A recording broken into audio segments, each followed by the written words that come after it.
September 23 நமது அனுதின மன்னா ஊழியங்களின் வாழ்த்துக்களுடன் இன்றைய நற்செய்தி. அனைத்து பதில்கள்.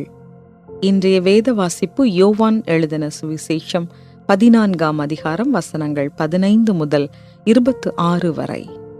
நீங்கள் என்னிடத்தில் அன்பாயிருந்தால் என் கற்பனைகளை கைக்கொள்ளுங்கள். நான் பிதாவை வேண்டிக் கொள்ளுவேன், அப்பொழுது என்றென்றைக்கும் உங்களுடனே கூட இருக்கும்படிக்கு சத்திய ஆவியாகிய வேறொரு தேற்றரவாளனை அவர் உங்களுக்கு தந்தருளுவார். உலகம் அந்த சத்திய ஆவியானவரை காணாமலும் அறியாமலும் இருக்கிறபடியால் அவரை பெற்றுக்கொள்ள மாட்டாது. அவர் உங்களுடனே வாசம் பண்ணி உங்களுக்குள்ளே இருப்பதால் நீங்கள் அவரை அறிவீர்கள். நான் உங்களை திக்கற்றவர்களாக விடேன், உங்களிடத்தில் வருவேன். இன்னும் கொஞ்சம் காலத்திலே உலகம் என்னை காணாது, நீங்களோ என்னை காண்பீர்கள். நான் பிழைக்கிறபடியினால் நீங்களும் பிழைப்பீர்கள். நான் என் பிதாவிலும் நீங்கள் என்னிலும் நான் உங்களிலும் இருக்கிறதை அந்நாளிலே நீங்கள் அறிவீர்கள். என் கற்பனைகளை பெற்றுக்கொண்டு அவைகளை கைக்கொள்ளுகிறவனே என்னிடத்தில் அன்பாயிருக்கிறான். என்னிடத்தில் அன்பாயிருக்கிறவன் என் பிதாவுக்கு அன்பாயிருப்பான். நானும் அவனில் அன்பாயிருந்து அவனுக்கு என்னை வெளிப்படுத்துவேன் என்றார்.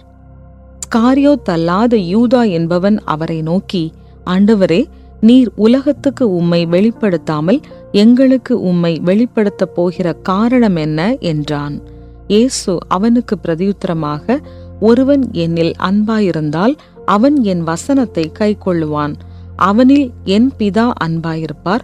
நாங்கள் அவனிடத்தில் வந்து அவனோடே வாசம் பண்ணுவோம்.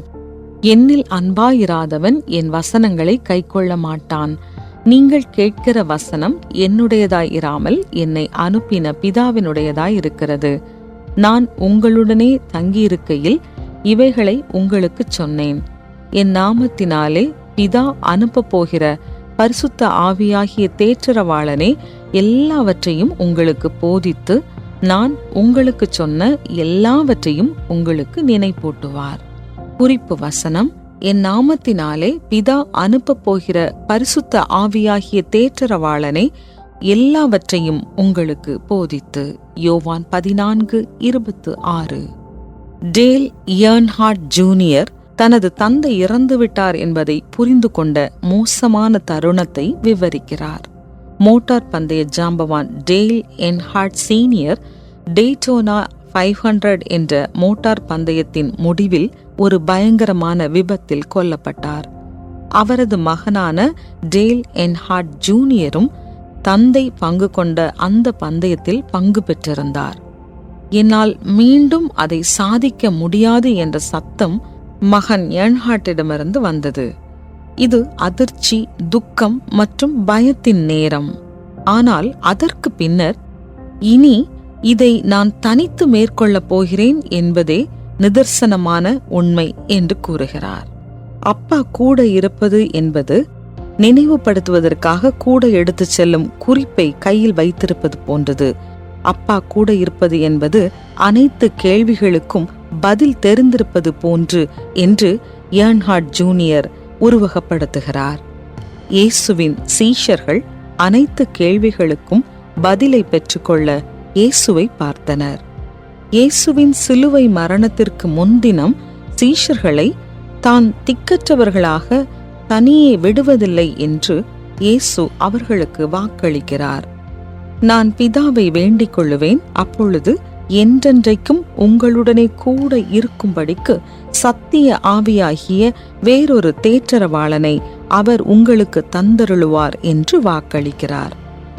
தம்மை நம்பும் அனைவருக்கும் இயேசு, ஒருவன் என்னில் அன்பாயிருந்தால் அவன் என் வசனத்தை கைக்கொள்ளுவான், அவனில் என் பிதா அன்பாயிருப்பார், நாங்கள் அவனிடத்தில் வந்து அவனோடு வாசம் பண்ணுவோம் என்று சொல்லுகிறார். கிறிஸ்துவை பின்பற்ற விரும்புகிறவர்களோடு எல்லாவற்றையும் போதித்து அருளுகிற ஆவியானவர் உடனிருந்து இயேசு கற்றுக் கொடுத்த யாவையும் அவர்களுக்கு உணர்த்துகிறார். நம்மிடத்தில் அனைத்து பதில்களும் இல்லை, ஆனால் நம்மிலிருக்கும் ஆவியானவர் அனைத்து பதில்களையும் அறிந்திருக்கிறார். எந்த பெரிய கேள்விகள் உங்களை கலங்கடிக்கிறது? சத்திய ஆவியானவர் இது போன்ற காரியங்களில் உங்களை வழி நடத்துவதை எவ்வாறு உணருகிறீர்கள்?